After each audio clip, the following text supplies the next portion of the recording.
ఈ నేచర్‌లో ఉన్న ఒక చిన్న నియమం మన బ్రతుకు బండిని ప్రతిరోజు, ప్రతి సెకండ్, ప్రతి నిమిషం ముందుకు నడవటానికి సాయం చేస్తోంది.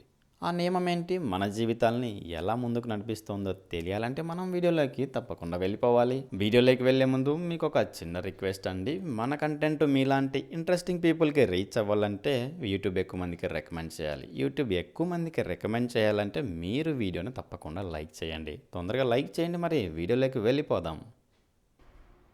మా ఇంట్లో 2 సందర్భాల్లో చూయిస్తాను. జాగ్రత్తగా చూడండి. ఏం చేస్తున్నావు మాడ?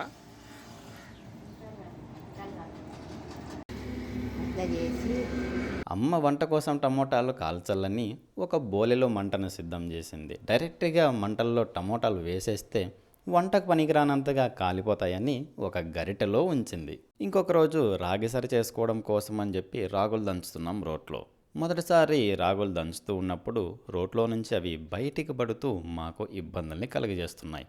అమ్మ అప్పుడే కామన్ సెన్స్ను వాడి ఒక వాటర్ క్యాన్ని కట్ చేసి ఇలా సీల్డింగ్ని తయారు చేసింది. ఈ 2 సందర్భాలు గుర్తుపెట్టుకోండి, తర్వాత మాట్లాడదాం.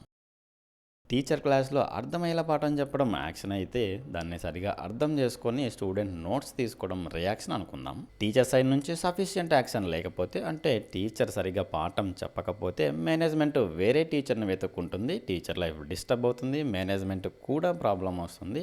దీనివల్ల స్టూడెంట్ కూడా డిస్టర్బ్ అవుతాడు. అదే స్టూడెంట్ సైడ్ నుంచి రియాక్షన్ సరిగా లేకపోతే, అంటే లెసన్ని సరిగా అర్థం చేసుకోకపోతే రిజల్ట్స్ సరిగ్గా రావు, పనిష్మెంట్ ఫేస్ చేయాల్సి ఉంటుంది. దీనివల్ల పేరెంట్స్ మేనేజ్మెంట్కి ప్రాబ్లమ్స్ తీసుకొస్తారు, మేనేజ్మెంట్ ఆ టీచర్కి ప్రాబ్లం తీసుకొస్తారు. ముగ్గురు ప్రాబ్లంలో పడతారు.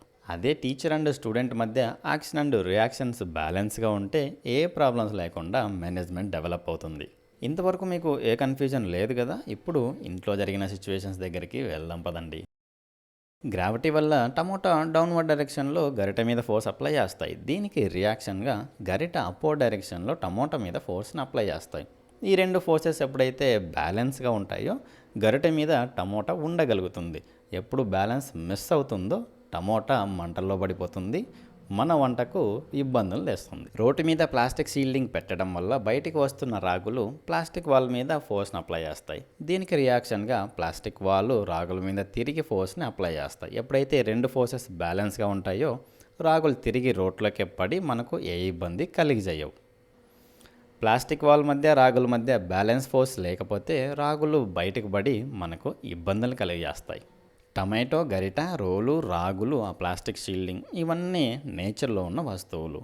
వాటి మధ్య ఉన్న బ్యాలెన్స్డ్ యాక్షన్ అండ్ రియాక్షన్స్ అనే చిన్న నియమం మా ఈ చిన్న జీవితం గడవడానికి సాయం చేస్తుంది. మనుషుల మధ్య ఉన్న balanced action and reactions society ముందుకు వెళ్ళడానికి హెల్ప్ అవుతూ ఉంటే, వస్తువుల మధ్య ఉన్న బ్యాలెన్స్డ్ యాక్షన్ అండ్ రియాక్షన్స్ మన జీవితాలు ముందుకు వెళ్ళడానికి హెల్ప్ అవుతూ ఉన్నాయి. మీ జీవితంలో ఈ బ్యాలెన్స్డ్ యాక్షన్ అండ్ రియాక్షన్స్ని ఎక్కడ గమనించారో కమెంట్స్లో తెలియచేయండి.